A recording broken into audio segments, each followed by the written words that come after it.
Olá, torcida tricolor, e aí, tudo bem com vocês? Bem-vindos a mais um vídeo aqui no canal SPFC. Aqui você fica por dentro das últimas informações que aconteceram aí nos bastidores do São Paulo. Então, para não perder nada, se inscreva aqui no canal, ativa o sininho das notificações e vamos conferir as informações de hoje.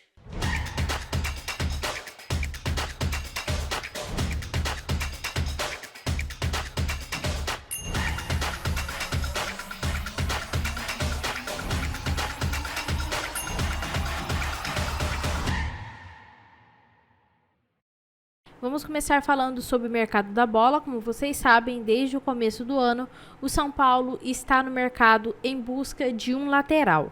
O Alexandro da Juventus, como vocês sabem, agrada muito a diretoria do São Paulo, porém, mesmo com a ajuda do Muricy Ramalho, o negócio é muito difícil de acontecer. Dessa forma, o tricolor apelou para um plano B e voltou a conversar com um jogador que é torcedor assumido do São Paulo, que é o Ismaili. Hoje em dia, ele é titular do Lille da França.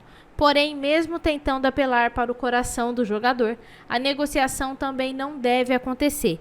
Acabou sendo exposto o único motivo que deve impedir a cúpula são paulina de contratar o jogador de 34 anos e é aquela velha história. Os valores assustaram a diretoria do São Paulo e o tricolor então desiste da contratação do Ismaili. A diretoria vai sim contratar um lateral esquerdo, isso já está definido, todo mundo sabe que isso é algo muito importante que vem prejudicando inclusive o São Paulo dentro de campo. E então o tricolor em julho vai contratar um novo lateral esquerdo. Antes disso, o São Paulo não tem planos para essa contratação. E o São Paulo então pretende, na próxima janela de transferências, contratar um lateral mais novo e também mais barato. Então o tricolor está buscando por isso no mercado da bola. Um lateral que seja bom, jovem e também barato. Existe uma expectativa de que o Wellington esteja à disposição do Zubeldia para a partida contra o Fluminense na segunda-feira. E a pergunta que não quer calar, o Rames Rodrigues vai deixar o São Paulo no meio do ano? Bom, o presidente Júlio Casares falou sobre a situação do Rames Rodrigues. Vou colocar então um trecho da entrevista para vocês. Rodrigues é um problema para o São Paulo ser administrado.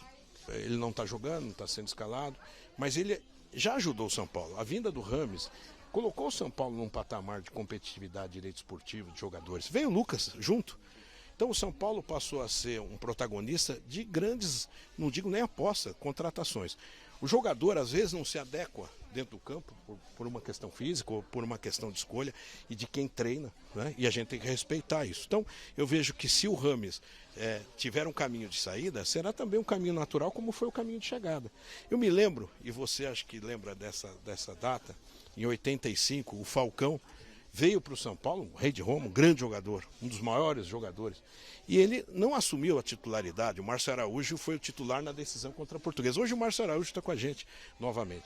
Então, às vezes, essa questão técnica é o técnico que escala, é o técnico. Agora, ele cumpriu um papel importante e poderá ainda cumprir. Tudo é uma questão de análise que nós deixamos no espírito profissional para o técnico e para a comissão técnica definir. Vive nesse mundo do futebol, entendeu o que o Júlio Casares quis dizer, né, galera? Se pintar qualquer proposta pelo Rames, a saída dele do São Paulo é certa nesta próxima janela.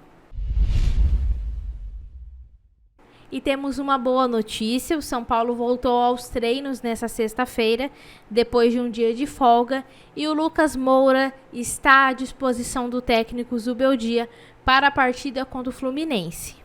Infelizmente, o Zubeldia não vai poder contar com o Caleri, que se recupera de uma lesão na panturrilha direita, e o Caleri deve ficar fora por pelo menos 3 semanas.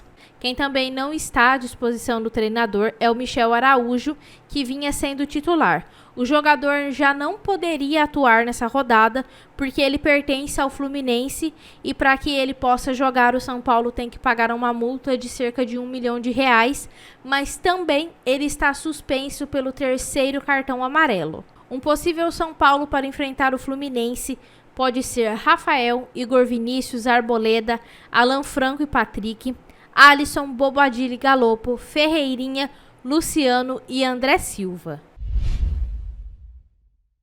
Bom, pessoal, e o São Paulo tem mais 2 jogos marcados para acontecer na segunda-feira. Já aconteceu na partida contra o Palmeiras, vai acontecer na partida contra o Fluminense e também na partida contra o Cruzeiro, algo que vem deixando a torcida do São Paulo muito brava com a CBF, porque o São Paulo, querendo ou não, é prejudicado por conta disso, apesar da torcida que conduz sempre marcar presença, não importa o dia, não importa o horário, não importa se está chovendo, se está fazendo sol. Porém, isso prejudica o São Paulo e também os seus torcedores, e o presidente Júlio Casares falou sobre isso e foi um pouco sarcástico. A torcida está bem chateada, né? Porque são 3 jogos em casa, 3 seguidos, nesse horário que é muito ruim para o trabalhador. Queria que você mandasse um recado para esse torcedor e também falasse o que você pensa da CBF de colocar o São Paulo nessa situação, entre aspas, no jogo. Eu acho que a CBF, ela já fez algumas coisas engraçadas com o São Paulo. Ela tirou um técnico que está fazendo planejamento, eu brinco com o presidente Edinaldo, poxa Edinaldo, não faz isso com a gente. E agora ela está pondo jogos reiterados segunda, mas tem um lado vantajoso. Ele sabe que o nosso torcedor não tem deserto no Chile, ele vai, não tem horário, não tem dia. O torcedor de São Paulo hoje, como o clube mais popular do Brasil, ele vai lotar segunda-feira contra o Fluminense e contra o Cruzeiro vai ser a mesma coisa. Claro que nós queríamos que se fosse no domingo, num sábado, mas também por calendário e por viagem, às vezes se acomoda a situação. Eu soube há pouco tempo que foi para segundo o Cruzeiro, ainda bem que contra o Fluminense foi para as 20 horas, era às 19, era pior ainda.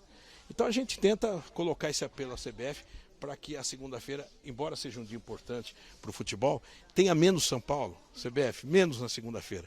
Mas dentro do possível a gente tem que compreender também a dificuldade do calendário.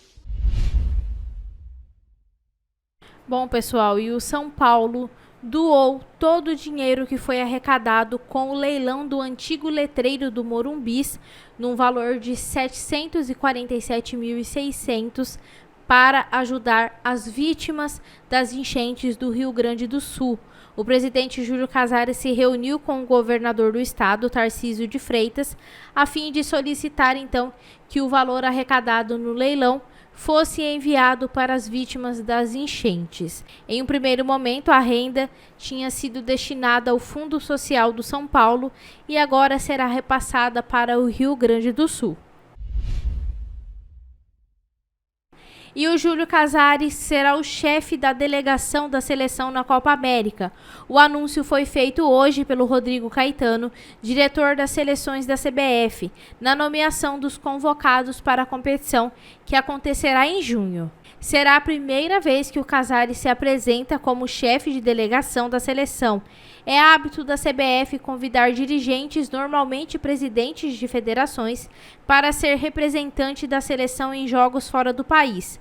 Durante os amistosos tivemos aí a Leila Pereira e agora é a vez do Júlio Casares. Galera, o nosso vídeo de hoje vai se encerrando por aqui. Se você gostou, deixa seu like, se inscreva no canal, segue a gente lá no Instagram também, o link tá aqui abaixo na descrição do vídeo. Beijo pra todo mundo, fiquem com Deus e até amanhã. Tchau, tchau.